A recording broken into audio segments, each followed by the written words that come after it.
See, I have a problem with today's prospects of sports.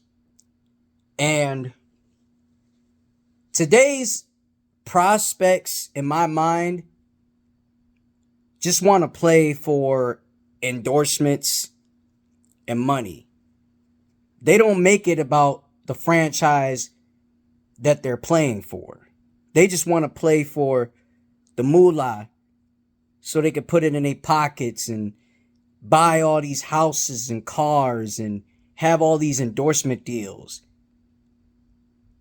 But they don't care about trying to win and build a culture from bottom and then raise it to the top.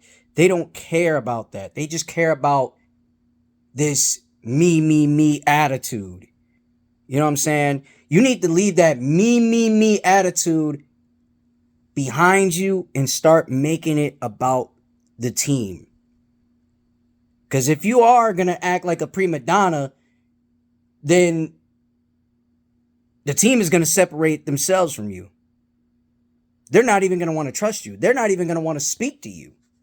You know, they're not even going to count on you to lead them above and beyond and get them championships. They're not even going to count on you for that. Hell, in the locker room, they won't even listen to you.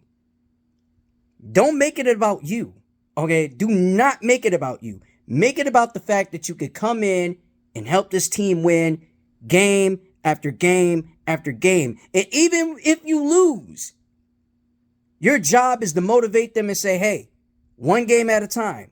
I understand we lost by 10 points, 20 points, whatever points in a game. We need to motivate ourselves to go back out there and put up a fight.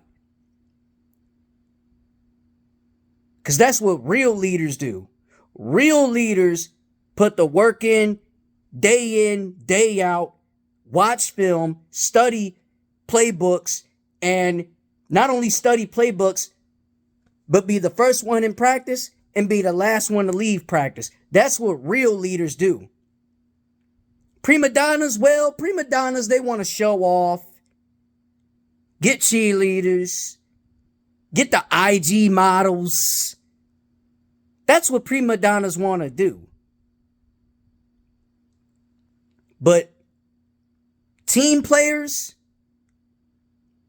are willing to take care of business and become leaders and make it about the team. Because it ain't about one. There's no I in team, and it never will be. You see, because a team player is going to step up and be at his best 24/7, 365. A team player knows that everybody in the roster and everybody at that front office is believing in him and counting on him to make every special moment happen from the first quarter to the fourth quarter.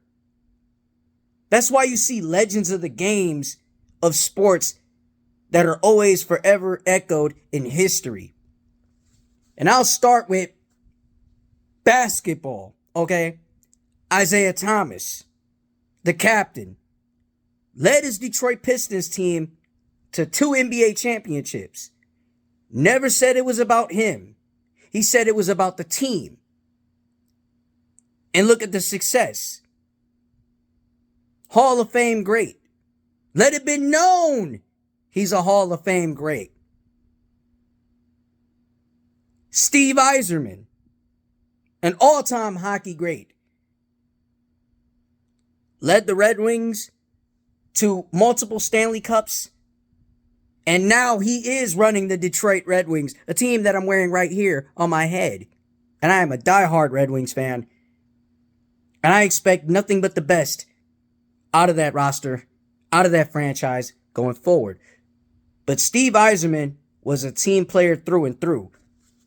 Never was a me guy. The late, great Kobe Bryant never was a prima donna. 5 NBA championships, stayed on one team for 20 seasons. His journey and his legacy in life continues through us all. We respected the way he played the game. And guess who else he learned the game from? He learned the game from Michael Jordan.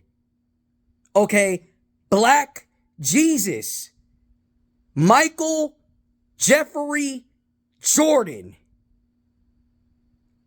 who is an all-time Chicago Bull great.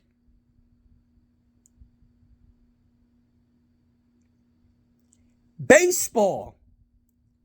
Derek Jeter stayed on one team for 20 seasons. Hats off to you, Captain. And he made it all happen as a Michigan kid going to New York and changes the landscape of the Yankees franchise. He's up there with Babe Ruth. He's up there with Reggie Jackson. He's up there with Joe DiMaggio.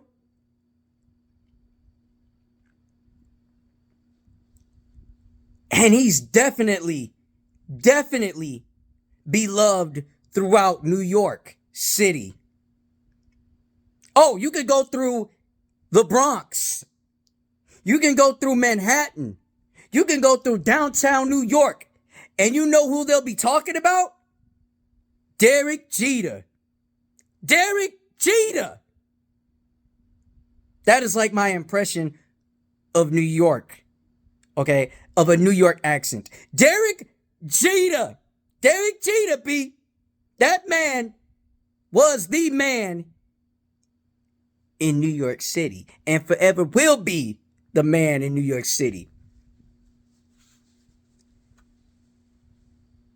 Who else I could talk about as legends and leaders and team players of the sports that they play? Who else can I bring up?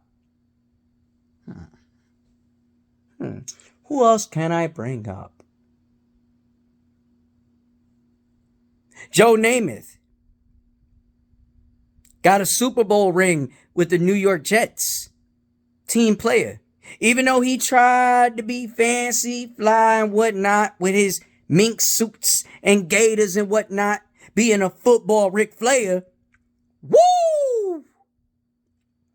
But he still shut it down on the field. He still put his team on his shoulders and led them to victory. He still did that. Oh yeah. He still did that. So I got to put respect on his name. He was more of a mixture of both. Team player and prima donna. Still got the job done. He was a 50-50. Let's not lie. It's a lot of guys on that list that I can mention a name that have team player status and leadership all across the board. They were about winning. They were about succeeding. They were about being great. That's what they were about. And they set them standards a lot higher than you will ever fucking think, man. They didn't want to be low. They wanted to be high. MTV, these VH1s and these BETs and Fox and all these other TVs, sponsors and, endorsements can come later. That superstar shit can come later. Worry about winning. Worry about championships. Worry about having banners in the rafters. Worry about that. That is your number one goal when you come into sports. No matter if it's football, no matter if it's hockey, no matter if it's baseball, no matter if it's golf, no matter if it's the WNBA. Your number one goal and main goal is to bring championships and put them in them goddamn rafters. The championship banners speak for itself. When you lead a team, when you be about the team, and you persevere for the team. This is your boy Chicken Nugget King, 586. Make sure you like, share, and subscribe. And oh yeah, mention players who are team players and not prima donnas. Because the question I want to ask y'all is, who do you want to lead your franchise and be the face of your franchise? Prima donna or team player? Holla back at your boy. I'm out.